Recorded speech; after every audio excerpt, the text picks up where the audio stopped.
ఏం లేదు లేదు.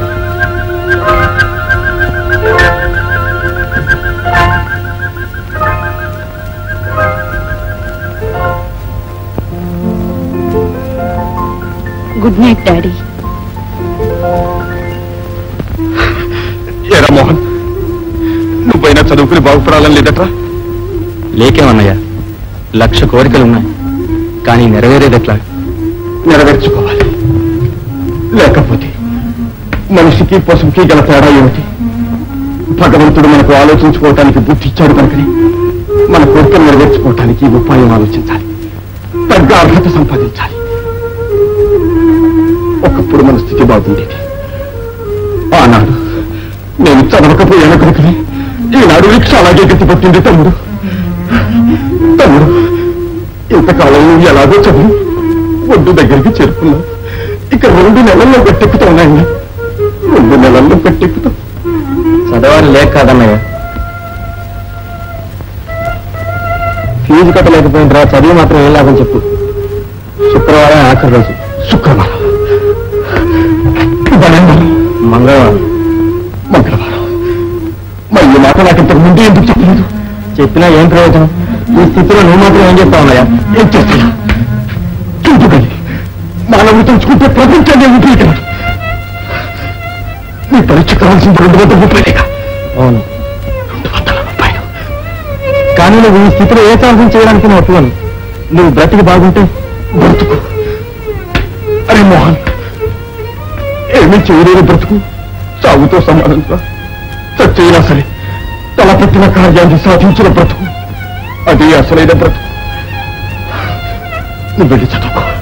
నీ ఫీజు నేను కట్టాను, కట్టి తీరుతాను.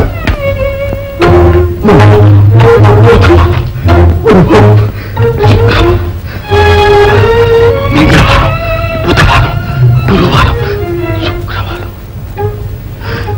ఎంతమంది విద్యార్థులు ఇలా ఫీజు కట్టే శక్తి లేక తాము పడ్డ శ్రమంతా వృధా చేసుకుంటున్నారు. పోనీ ఈ ఫీజు కట్టే బాధ్యత గవర్నమెంటే తన మీద వేసుకుంటే? మీ ఆలోచన బాగానే ఉంది కానీ ఇప్పుడు ఇంతకీ మీ అభిప్రాయం ఏమిటి? అభిప్రాయం, మోహన్ పరీక్షకి కూర్చుంటాడు, కూర్చుంటాడు. సరే, మరి డబ్బు? డబ్బు డబ్బు డబ్బు వాళ్ళన్నిటికీ ఇంకా బాధ్యపడ్డాడు. ఏంటా మొండి పట్టు? మీ ఆరోగ్యం గురించి కాస్తైనా ఆలోచించుకోరా? మీ కాలుగళ్ళు ఇంకా మానలేదు చెప్పు. రేపు పొద్దున డాక్టర్ గారి కాలు చూపించాలి. నువ్వు మరేం భయం లేదని డాక్టర్ గారు చెప్తారో లేదో చూద్దు, కానీ మానవుడు తెలుసుకుంటే కొండల్ని కూడా 4-5 రోజుల్లో పూర్తిగా మారిపోతుంది. అలా అనుకో. ఇది పిస్తోల్ దెబ్బ కనుక సెప్టిక్ కాలేదు, గాయం మట్టుకు చాలా లోతుగా ఉంది. నువ్వు ఇంకా కొన్నాళ్ళు ఆసుపత్రిలో ఉండవలసి ఉంది. నీకు బాగా విశ్రాంతి అవసరం. విశ్రాంతి నాకు అదృష్టం లేదు బాబు. రెస్ట్ లేకపోతే నరాలు సరిగ్గా సర్దుకోవు. తప్పు జారిందా కాలే తీసేవలసి వస్తుంది. జాగ్రత్త రామచంద్రరావు. డాక్టర్ బాబు, నేను నిన్ను భయపెట్టాలని చెప్పడం లేదు నాయన, ఉన్న యథార్థం చెబుతున్నాను.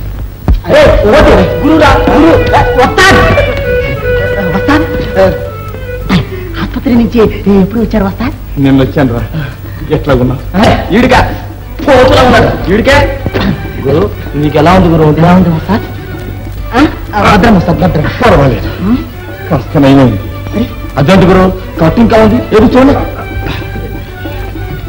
అదేంటి బాబా, 4 రోజులు రెస్ట్ తీసుకోకుండా అప్పుడు వచ్చా? ఏం చేయమంటావు బాబు? రెక్కాడి తినే గాని డొక్కాడని జాతి మాది. నీలాగా కత్తి మాట్లాడుకున్నావా?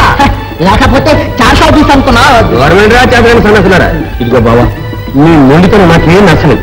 ఇలాంటి బరువు పనులు చేసి మాకే గొంతు కొద్దామనుకున్నావా? ఇదిగో 10 రోజులు రెస్ట్ తీసుకున్నావా సరే, లేదా కాళ్ళు చేతులు వరకు కూడా మంట మీద పారేస్తాను. పడుకుంటే పనులు జరిగే రోజులా బాబా ఇది? మోహన్ మోహన్ మోహన్ అస్తమానం వాడు కూడానా? ఎదిగిన తర్వాత పడతారా రైతు మీద? ఇదిగో బావా, అక్కయ్య నాకు అన్ని విషయాలు చెప్పింది. ఇదిగో మోహన్ ఫీజు రెడీ చూస్తుంది, తీసుకుని ఇంటికి వెళ్ళి. బాబా అప్పుడే వెళ్ళాలా, తర్వాత దిగులో చేతులు ఉన్నప్పుడు జేబులు పెట్టి తెచ్చిన దొంగ డబ్బా బాబా ఇది. అరే అలా ముందు రాసుకుంటాయా? నా మాట విని నీకు కావలసిన వాడి కనుక ఇంతగా చెప్తున్నాను. ఇదిగో బావా. వద్దు బాబా, ఇలాంటి డబ్బు ఫీజు కడితే మోహన్ పాస్ అవుతారా? కష్టపడి చదివితే ఫస్ట్ గా పాస్ అవుతాడు బావా. ఇదిగో చూడు, ఈ డబ్బు నా దగ్గర ఉంటే ఏ పాడుకోనికైనా ఖర్చు అయిపోతుంది. ఒక మంచి కార్యానికి సహాయపడాలని నాకు తృప్తిగా కూడా లేదు బావా. వద్దు బాబా, నువ్వేమన్నా నా ప్రాణం పోయినా సరే ఇలాంటి పాపిష్టి డబ్బులు నేను ముట్టుకోను. వట్టి మొండి ఘటం నీ మొహం. మా రిక్షా జాతి కష్టపడి పనిచేస్తాం, లేకపోతే చస్తా. సత్యం లేరా సన్నాసి.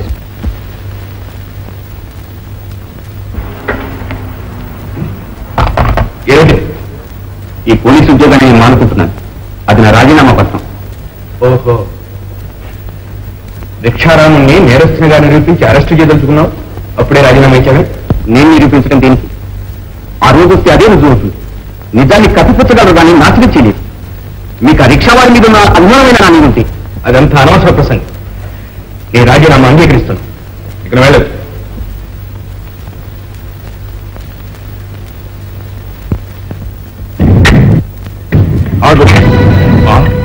నువ్వా? డబ్బు ఏమైనా ఎక్కడానికి వెళ్ళి నీ డబ్బు ఎక్కడ పోతుందా? ఒక డబ్బు ఏమిటి, శృతి మించితే ప్రాణమే పోతుంది.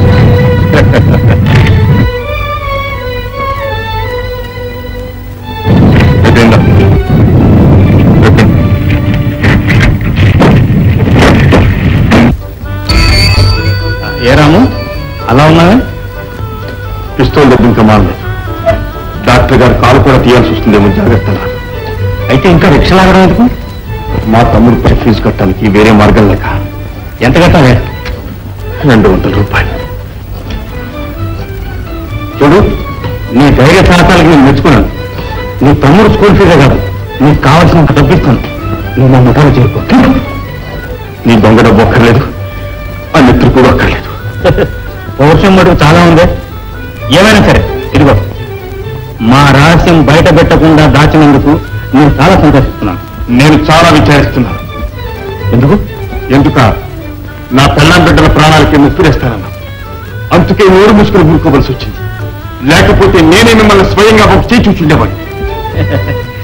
నీ పెంకితనం చూస్తే నాకు చాలా ఆశ్చర్యం వేస్తుంది, కానీ నీ నిజాయితీని చూస్తే నాకు చాలా సంతోషంగా ఉంది. అయినా నీ మంచితనం ఈ ప్రపంచంలో ఎవరికి కావాలి? ఎలాగైనా సరే 4 డబ్బులు గడించిన వాడే పెద్ద మనిషి. ఈ నిజం ఎప్పుడైతే తెలుసుకున్నావో అప్పుడు ఈ భూపతిని జ్ఞాపకం జ్ఞాపకం ఉంచుకోవడం ఎందుకు? నేను ఈ జన్మలో మర్చిపోగలనా? మర్చిపోతానా?